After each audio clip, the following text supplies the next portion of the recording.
ભાઈ વાડીમાં હું છે આપણે મરચી કરેલી છે. મરચીની વાતો કરીશું. આમ મરચીના વાવેતર કેટલા એકરમાં છે તમારે? બધું થઈને તો મારે 10 એકર જેવું. 10 એકર જેટલું મરચીનું વાવેતર છે. હવે અત્યારે આપણે જે પ્લોટમાં ઊભા છે બરાબર, એમાં આ મરચીમાં તમે ખાતરમાં એટલે નીચે મૂળિયામાં આ મેજિક કીટ વાપરી? હા, મેજિક કીટ વાપરી. આ મેજિક કીટ વાપરી અને ફંગીસાઇડમાં રેનો વાપરી. કેટલા દિવસ થયા? લગભગ 7 એક દિવસ જેવું. 7 દિવસ થયા. 7 દિવસમાં તમને મેજિક કીટ અને રેનોના રિઝલ્ટમાં શું લાગ્યું? ના, મેં 10 ચાસ છોડીને 11મો ચાસ બાકી રાખ્યો હતો. ઘણો બધો ફરક છે. બરાબર. પાનની કુમારથી લઈને જોઈ લો, ફ્લાવરિંગ બધું જ વધારે છે. બરાબર. અને આ એક ચાસ આપણો 11માનો છોડેલો છે મેં. બરાબર. એમાં કશું નાખ્યું નહીં ભાઈ. બરાબર. આ કીટનું હતું એ રેનું નહીં. ખેડૂત મિત્રો તમે ડિફરન્સ જોઈ શકો. ખેડૂત કહે છે હવે એમને 10 ચાસમાં નાખેલું છે, 11મો ચાસ છોડેલો છે, પછી પાછું કન્ટિન્યુ મેજિક ને રેનો એમને વાપરેલું છે. હવે ખેડૂતને એવું કેવું છે કે જેમાં નાખ્યું છે એનો ગ્રોથ, ફૂડ, ક્વોલિટી, ફ્લાવરિંગ એક ટોપ નંબરનું છે. જેમાં નથી નાખ્યું એમાં થોડો ડિફરન્સ આવે છે. તમને લાઈવ બતાવવાનો પ્રયત્ન કરીશું.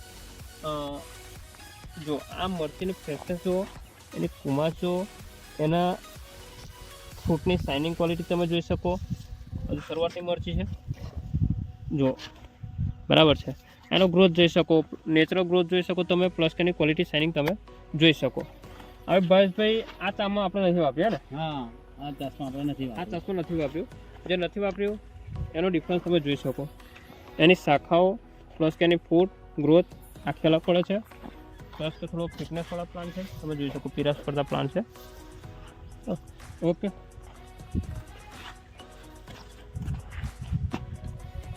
અને સ્પ્રેમાં એક આ તમે તેજ આ તેજ આપી દો. 1 ઇંચ અને 2 ઝોન આનો સ્પ્રે કર્યો બરાબર.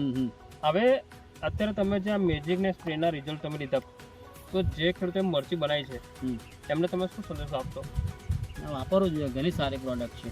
અચ્છા. અત્યારે જીવાત પણ એવું વધારે છે ને, એને બધામાં સારું. તમારે ફૂલ ફળ ફંગીસાઇડ પણ સારું કામ કરે છે. બીજું કે મેજિક કીટ જ્યારે તમે વાપરવાના હતા એની પહેલા કંઈ તમે બીજી કોઈ કીટ મંગાવવાનું કહેતા હતા. મેં ના પાડી હતી. એકવાર તમે મેજિકના રિઝલ્ટ જુઓ પછી આગળ વધજો બરાબર.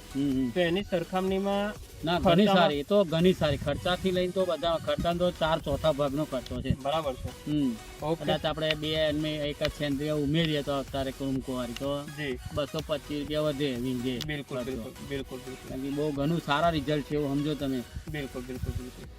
ઓકે, મતલબ કે તમે રિઝલ્ટ આજે પ્રેક્ટિકલ જોઈ લીધા બરાબર. હા, એટલે આપણે તો ડાયરેક્ટ ડેમો છોડીને જ કામ કરીએ. બરાબર. તો એ તમારા આજે પરફોર્મન્સ જોવા મળે અહીંયા બરાબર.